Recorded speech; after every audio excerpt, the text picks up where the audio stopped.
The publisher of Oni Comics, Joe Nosmak, is a guy I sort of grew up with. Like, I was graduating from college as he was graduating from high school, and when I first got into comics. So we've been friends for a long time. And he gave me an invite to his exclusive party that Oni was throwing EA, and I got to go to a party at a bar that had there was Hero from Heroes and Dania Ramirez, who's the new El Salvadoran wait, what's his name from Heroes? The Asian guy? Yeah, Hero. Get Smart and all that. Yeah. Okay. Yeah, Masaoka. Masaoka. Yeah. It's him and Dania Ramirez and her older sister. And I gotta tell you, man, Dania Ramirez, like, I love Spanish chicks. Like, maybe you guys didn't know this. I knew it. We've been to a strip club together, remember? Right. All of the women in Central America know this. I look over and see him eating sushi at this little club with the hottest chick I've ever seen. And I'm like, where do I know her from? Like, oh, shit, she's on Heroes. That's right. And I just stood there staring. Like, they were at one booth, Stan Lee and his entourage at another. I see Sarah Silverman over with the comedian. Picture Tig. Stan Lee with an entourage that doesn't that doesn't include a bunch of guys with the pins. Step off, bitch! Excelsior! Come on, it'd be Patton Oswalt, Brian Posen. You know what? It's like Jeremy Piven following him around. So Stan, well, this is a great new project for you. You bring it up, but the Comedians of Comedy were doing their last show in San Diego wow. that weekend. So they were all Comedians of Comedy, for those who don't know, Brian Posehn, Patton Oswalt, and a revolving cast, but they're all big comic book geeks, and they're all absolutely hilarious and awesome. Right. So all of them and Sarah Silverman and a bunch of various Mr. Show people were all at the convention. So I would see them at various times. But her and Tig, I mean, I guess she just broke up with. Tig? She's like a lesbian comedian that Sarah Silverman's had on her show a bunch. There's one episode of the Sarah Silverman show where she thinks she's gay and she gets obsessed with this cop who works with her sister's boyfriend. Yeah. And her name in the show is actually Tig, and she's a lesbian comedian. So let me get this straight. Sarah Silverman has finally broken up with Jimmy Kimmel. And she's hanging out with the lesbian comedian all the time. Right. Yeah. This is like her force field, pretty much, at this point. Because otherwise, she's at Comic-Con, and thousands of geeks would descend on her like a rain. Sure. She's at this party, and they were all just yocking it up and drinking as much as possible. Yeah. And I'm like, like that guy from the Inhumans, Karnak, who always looks for a weak spot to move in on. And I'm there, and I'm studying. I'm looking for my weak spot. But I'm like, you know what? Tig is moving. As soon as I move in, Tig is going to play that mother hen, and she's going to cock block me. And I see there's no way around it. So I passed on it. Just as he figured it out, he looks over and he sees that Corey is giving her a back massage. Usually I don't do the movie panels, but now working with Spill, I did. And I was sent to cover the Hulk versus Wolverine movie. Yeah. Since I wrote about it in my blog. Which is this is an animated film. Nobody out there wet their pants. Okay. Right. Okay. Exactly. So I go an hour early to make sure I get in, and it's the Race to Witch Mountain panel that's going on. Which I'm actually really curious about because when I was a kid.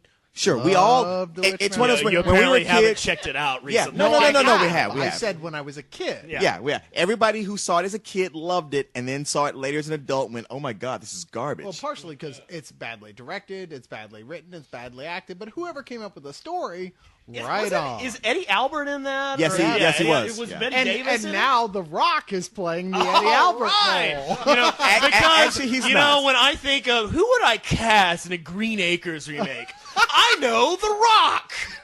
Dun, dun, dun, dun, dun, dun. I'll be the fuck quiet because somewhere someone is going to take you seriously out there in Hollywood. Yes, please. Knock on wood. Knock on wood. Well, conversely, I always imagined Eddie Albert in Pitch Black. That was Vin Diesel. It doesn't matter. Eddie Albert in Walking Tall. No. Southland Tales. Vin Diesel, the Rock, two Africans. That works. Africans. Listen to the hater. I always thought of Obama in Pitch Black. Man. Well, like I always say, I'm telling you guys, the Rock is the hulked out version of Obama. You never see the two of them together. It's true. I think he turns into him when he's mad. Yeah, you listen. Obama's always cool, but it's got to be sometimes when he loses that cool. And you listen, McCain. And he cocks the eyebrow. Listen to their voices. They're very similar. Just saying. Don't want to be Jack McGee here, but so I think I'm on is to Hillary something. Clinton General Thunderbolt Ross?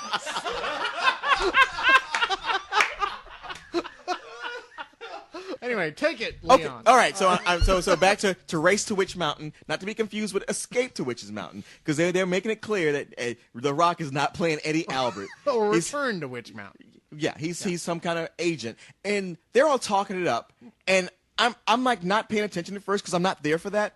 But The Rock is actually a very charming motherfucker. Oh yeah, he's completely. I mean, on a panel where he's got geeks asking the craziest of questions, he's able to handle them, laugh them off, do a great job, and I'm like, hey, I'm actually getting into this. And they show a trailer for the movie. It actually looks pretty fucking good.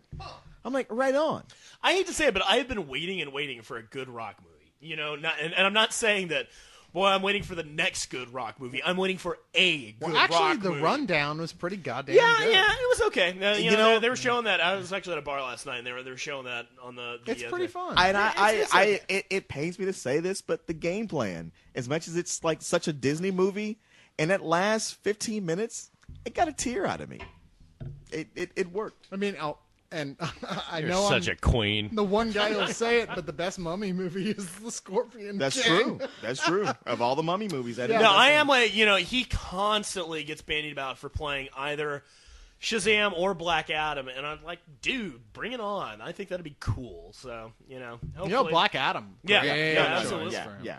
Well, all that aside, they show the trailer, and it's actually pretty good. I'm like, damn it, it really does live up to everything they've been saying, which I was blowing off. And then they say, well, the panel's over, but don't leave yet. We got something special we want to show you. And The Rock's giving each and every one of you a massage.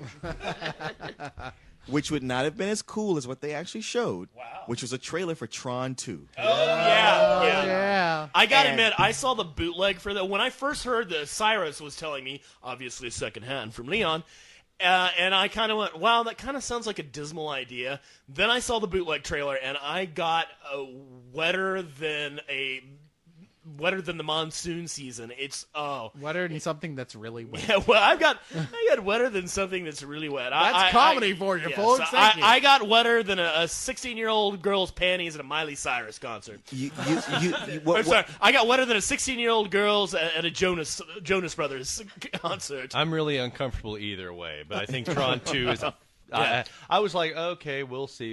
And then I saw the bootleg, grainy-ass version of the trailer, and I watched it at work, and I'm just like, oh, holy shit. I've got to leave for the day. The light cycles look incredible, and there he is, Jeff Bridges. Well, that's the thing. With the beard. When I tell people how awesome this thing is, they go like, "What, Jeff Bridges in it?" I'm like, "Yeah," and they go like, "Oh shit, really?" Yeah, they were kidding. Thinking like, Well, okay. Now, when I saw like at the very end, it looks like one of the CG reses was that David Warner? It looked like him. It I wasn't looked like sure, something. but pretty in the sure bootleg I've version, heard. it looked No, like no, no, him. no, I'm no. pretty sure I heard that David Warner was involved. Okay, yeah, in the Pretty sure bootleg I've heard version, that. I Because thought that the you same know, thing. yeah, that would put me over the edge. But you know what? I don't care about any of that. I'm a Babylon 5 fan, and I want to see Bruce Boxleitner. Sorry. I know I'm the one guy. No, not at all. But I want to think see that'd Bruce be awesome. Boxleitner. Yeah, you can say you're a Bruce Boxleitner fan, but leave out Babylon 5, all right? No. Yeah, no. Just seriously. Remember when I was Too late. hey, Spill fans, remember when I was joking about taking Jason out back and killing him with a shovel? Well, the joke's not on anymore. And now you can buy tickets. Yeah. No, at the end of the trailer, I didn't notice, but did they put a release date or when? They did not. Which means it may never happen. No. So was this an actual trailer, or was this let's test the waters at San Diego Comic-Con? It's a teaser. I don't think it was made just for San Diego Con, but yeah, you see the black rider get out on his motorcycle. He cranks it up, and it lights up with the green neon. Or maybe it was blue. I don't remember. But him and the blue racer, they're all tangling, and it's the best thing you could imagine it being for two, video game motorcycles going at each other. And then you see old Jeff Gold. Not Jeff Gold. Oh God. You see old Jeff Bridges. Bridges. Thank you. get up from his chair and go to the monitor and get on it. Defeats the other rider. How does this goddamn thing work? And it's Jeff Bridges' face. Crazy kid. You couldn't see it from that grainy-ass film from the back of the auditorium trailer. I saw it like in crystal clear widescreen with digital sound blowing me away. And it's Jeff Bridges' faces who comes on that, reses up on the other's motorcycle helmet. The other guy going like, "Hey man, it's just a game." He's like, "Not anymore." And the first movie was so caught up in the environment of the early '80s arcades when they were the place to be. Yeah, and a lot of you don't remember that. Jason, let me take you back to a time. Oh no. Well, first of all, to get to the arcade, it was up a hill both ways, and it snowed all the time. Arcades were awesome, and I think Tron actually captures back when arcades kicked ass, and it was this huge party environment. And of course, it was like '83 or whatever. It was the days before when the only thing you had at home were video games that were made out of systems that were made out of wood, and they just had one dial that you could turn and a stick. Honey, can you bring me the flint so I can start the Atari? The myths are true. But you could go to the arcade, and there were people there. Sure, not people with vaginas, but people nonetheless. And they would get together and they would cheer you on. Okay, you could play a video game based on Journey's album Escape. It's not like you kids have it these days. I played that. Okay, so Jason F. as the young guy here, and not to call you out for that, but what did you think of the Tron 2 thing? I'm sure you've seen Tron, the first one. So your view of it is not poisoned by nostalgia. What did you think? Sure enough. No, I appreciate Tron for what it was, but bad movie. Wrong answer. We're kicking your ass. You did bring the blanket, right? Soap party. Shit. No, I think I would try watching Tron like 2 or 3 times. I fell asleep every time, but when I finished it, I'm like, whatever. The new trailer just, God, people are giving shit because like a lot of action trailers, like, oh, it just looks like a video game. This is a video game. Okay. And no, like I wasn't like, oh my God, but I wasn't like against it either. What did you think? You just thought it was whatever. It was like, whatever. Like when I see a high res version, I'm sure I'll be like, okay, oh my God, the one I saw was filmed. Your response to the Tron 2 when there's solid snake playing Tron. Your response to the Tron 2 trailer was whatever. Get the fuck out. Oh God! You lose, Jason F. Fail. We have some lovely parting prizes for you, like castration. No, it's okay. I totally see that. I mean, like, I was just listening to a thing yesterday. Somebody saying, "Look, okay, if you have fond memories of Tron and the black hole, you were about 13 when they came out." Because I think Darren Aronofsky should do the black hole. That'd be awesome. Movies, they're really not all that good. Right. And they're absolutely right. They're not. They're really not all that good movies. Cool. It's okay, Jason. You must talk. We'll buy you the DVD on the way home, and later we'll get ice cream. I feel guilty for saying this, but I really fucking love the black hole. Oh, see, now, okay, not with the Jason, black hole. That's I do it. too. You're dead, motherfucker. Jason, I'm right there with you just because I love the fact that it's a science fiction movie with Ernest Borgnine. That's awesome. Getting back to what actually happened at Comic-Con. Oh, okay. So that ends, and I'm quite blown away by it. And then the panel I showed up for, actually, the Wolverine versus Hulk thing starts. And it's done by Craig Kyle, who's in charge of Spectacular Spider-Man, which we all love. Cool. Spectacular. Clearly he's in charge of like the whole new animation department because they're also the ones doing Wolverine and the X-Men. So they show I posted the trailer for Wolverine versus the Hulk, but they show the whole 30-minute or maybe 40-minute movie. Wow! They showed the whole thing. Yeah, because basically it's going to be in February. It's going to be so just like a direct to DVD. It's going to be a direct to DVD, and it's Hulk versus. half of it is Hulk versus Wolverine. Yeah, and half is Hulk versus Thor. Exactly. Which I've seen the trailer for that. They talked a lot about it, but didn't show anything from that. But they showed it. The trailer that I've seen, lots of English accents. Right. Which I still want to see the Thor who actually speaks with the Scandinavian. They accent, talked a great story about how grandiose it was.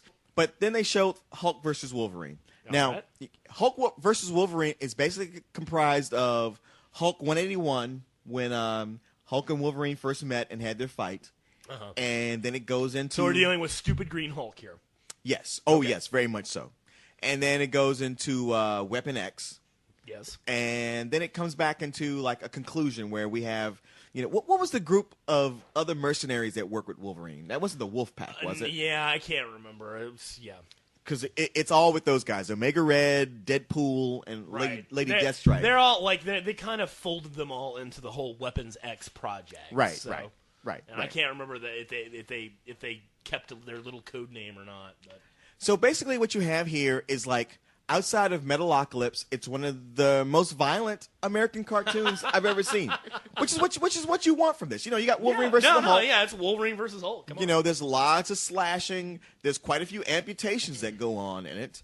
Wow. How could this be anything but brutally violent? It is. I've seen a guy whose whole main power is unbreakable knives, and a guy whose whole power is that essentially he's unstoppable unless you can cut him into bite-sized pieces. Right.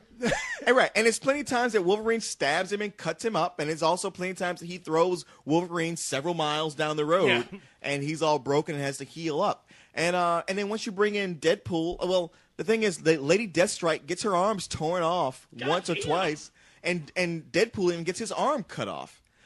And but he gets his arm cut off all the time. Okay, now I don't know much about Deadpool. Yeah, in the cartoon. I don't know much about Deadpool myself. So what you're saying is this is not for your kids. It's not. They totally would given the green light to go for it and do whatever they want. Wow. And as far as the action and the animation goes, this thing's pretty because great. with Justice League New Frontier, that was the first time in a DC animated universe of any kind that they showed blood. Well, traditionally, in any animated incarnation, Wolverine has been very watered down, even in the movies. But in the original X-Men cartoons from the 90s, it always pissed me off. This is why I quit watching it, is because Wolverine would be faced with some foes, and he would pop his claws, and he'd say, "Now I mean business," and then he'd retract his claws. Nothing would happen. He'd retract his claws and then kick them. Right. Well. Okay. So for the most part, this is the Wolverine cartoon you've always wanted to see, where he gets to cut loose, and like I said, everything about it is pretty good. Does Wolverine actually sound like a Canadian? With the exception of the dialogue. I thought the dialogue was actually kind of horrid in most of this. Who wrote it? That's pretty sad considering one of the people, the main principal people, is the Hulk.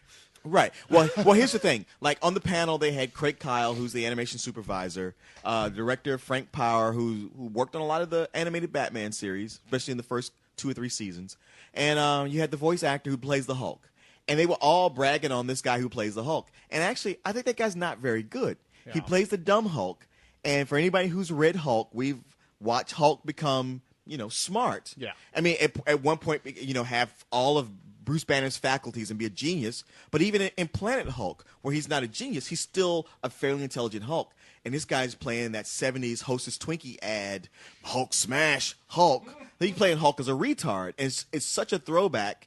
And I realized at the time that Hulk met Wolverine, he was that Hulk. But it just becomes tiresome after a while, and the dialogue's pretty dumb. But this guy was really proud of his ability to play the Hulk, and I was like, there was a couple of Leogs back that you were giving me shit, and well-deservedly, that I'd never really read the Hulk. Yeah. And it's because of that Hulk. I don't like the dumb Hulk. Right. I never had any interest in the dumb Hulk. Right. I just don't care. Sure. But you loaned me a giant set of comic books. Dude, I've been reading those, and the thing that got me is, man, Jim Wilson has AIDS? What the fuck? Oh, yeah, I forgot about that. Well, we're not going that. We're going to save this for the next one. We're going to do a whole bit on the whole Hulk and why the Hulk is good and why you should read him. Okay. But I just wanted to say right there, yes, I can see why that would be uninteresting at that point. It's like, I want to see, why can't we do the smart Hulk? The Hulk that now has taken up the majority of the history of the Hulk comic. Well, the Hulk is very much like Batman in that there have been so many interpretations over the last couple of decades, and that it's almost like a different character each time. Mr. Fix-It is very different from the Dale Keown Uber Hulk. You know, well, the it's Hulk very has different from the original Hulk. Yes. And that's simplifying it. But you know, like it's like Batman. It's like, you know, he's the noirish 45 toting crime fighter back in the 40s or 50s or whatever. And then there's the smartest guy in the room, Grant Morrison Batman, and then the kitschy, you know, it's Peter David Batman. Yeah, it's like after a character has existed for so long, it can almost be viewed as these aren't even really the same guys. You know, they're just different interpretations for each decade. So you feel like the one they were going with, it was kind of like a step backwards rather than. It was a less interesting Hulk. I mean, but with, you know what? It's like I almost like I need to say what's wrong with it, which is like the voice acting for the Hulk. I didn't like whole characterization of the Hulk was just the least interesting Hulk they could have presented, and like for all the amputations, it's like it's really shocking when you see it. But at the same time, Deadpool is clearly a character who like gets his arm cut off and just sticks it back on, and Lady Deathstrike, she gets her arms ripped off. But they're robotic arms. I was going to say, I thought she had adamantium arms. Well, I don't know. I never really knew that much about those guys. Okay. But for what it's worth, it's like the fact that they can reattach their limbs, then there's nothing at stake here. Yeah, why? It's like it's shocking when you first see it, but it's like, well, there's nothing. There's no permanent damage, so you know. It's like when a girl breaks up with Corey. You're like, oh, wow, yeah.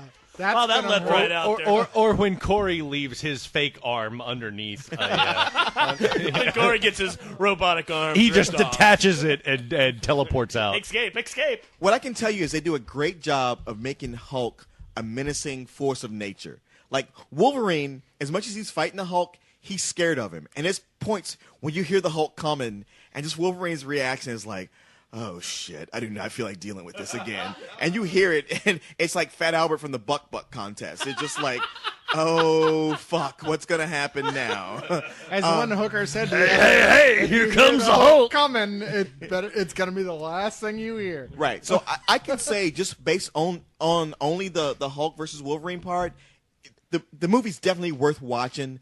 I don't know that it's worth owning at this point.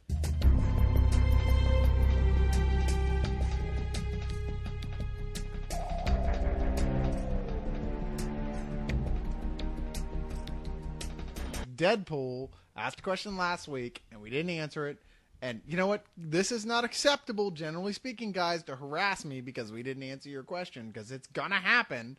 Lately, I've been getting 60, 70 questions for these Leogs, so somebody's going to get missed. No kidding. But Deadpool is a pretty regular If you keep on asking us about the damn Batman villains, we're never going to answer any of them. I'm pretty sure it's going to be the Penguin next. Is it going to be Philip Seymour Hoffman? Dude, it's Killer Moth and your mom. Shut up. If you ever ask anybody who created Spider-Man, Thor, Surfer, Fantastic Four, Doom, Avengers, Hulk, and all those great 1960 Marvel characters, most people will say Stan Lee and never Jack Kirby. So my questions are, who do you think Kirby doesn't get enough notice as the guy who created the Marvel Universe? And who do you think actually should be held as more responsible for who created Spider-Man, Hulk, and Thor? First of all, I don't agree with that statement at all. I think Jack Kirby gets a lot of props when people are asked. Second of all, Jack Kirby didn't have Jack to do with Spider-Man. That was Steve Ditko. I was going to say, I didn't think he had anything to do with Kirby never even drew Spider-Man. Good job, Deadpool. You're now banned. You're banned. But no, I think Kirby gets a good deal of props, especially now that it's come out into the light. And Stan Lee's been a little bit more forthcoming than he was in the past about how much of a collaborative process it was. He contradicts himself a lot. He does contradict himself a lot. And basically, you know, here's my notion of the thing, is Stan Lee basically would come up with a name. You know, He's like, the Fantastic Four, or, I know, Thor, the Norse god of thunder, or Spider-Man, and he would toss us out to the artist, and they would come back with a treatment for him, and then they would kind of collaborate on plot. And I think in many cases that was Stan Lee just going, ooh, I know, in this episode Aunt May has a heart attack and gets into a lot of trouble. And then the artist, Steve Ditko or Jack Kirby, whoever it might be, would storyboard the idea and flesh it out, and then Lee would actually write the dialogue. Yeah. But the basic plotting was done in a lot of cases by Kirby or Ditko. Well, I think that the reason Stan Lee gets honestly most of the credit is because he's such a showman, and because of that fucking cartoon, because of Spider-Man and His Amazing Friends, because so many of us grew up thinking he is the face of Marvel, because for 20 years there was no animated, there was no caricature of Jack Kirby in page 20. I love Kirby, but I have no idea what he looks like. Stan Lee, he created some great creations. Oh, yeah. However, his last great ones were the Silver Surfer and the Black Panther back in the 60s. A long time ago. Yes. And they were amazing. They're still two of his best creations. And everyone talks about Lee and Kirby. Yeah, I mean, Bob Kane is a legend, and all he did was come up with fucking Batman. Yeah, well... fuck Marilyn Monroe. He nailed Marilyn Monroe. So you put that in your pipe and smoke it. Where's that comic book? It's just to give a shout out to the legends of old. Let's remember Dave Cockrum and Steve Ditko, for God's sake, and then the guys that are still alive who are has been. Steve Ditko is still alive, like Claremont. Actually. Wait. Why are we bringing Dave Cockrum into this? Dave Cockrum is awesome. Are we gonna? Is this like an all-star tribute to anyone? Yeah, exactly. Is over 50 who's ever been? That's what I was trying to turn it into. Yeah. At what point do we cut it off? I mean, come on. And Todd McFarlane. Sure. Dave Cockrum revamped the Legion of Superheroes, and then when he left DC, he took those same designs over to Marvel and made the new X-Men. Dave Sim, who could use your donations because mental health isn't cheap. There's 2 Deadpool questions. 2? Yes. The second one says... You only get one. You sent me the other one. You're the one who sent it to me. Oh, okay. You are the responsible one, Leon. Who are you talking to? You, Leon. Okay. Leon, I was at Comic-Con and I heard some awesome news. Mark Waid is writing an Incredibles book. What do you think? Sweet. All right. Well, I happen to be hanging out at the Boom Studios booth, who Mark Waid is writing... the Incredibles 4. Hanging out with these guys, Mark Waid has taken over last year. It was the big announced at Comic-Con. He was taken over as editor-in-chief.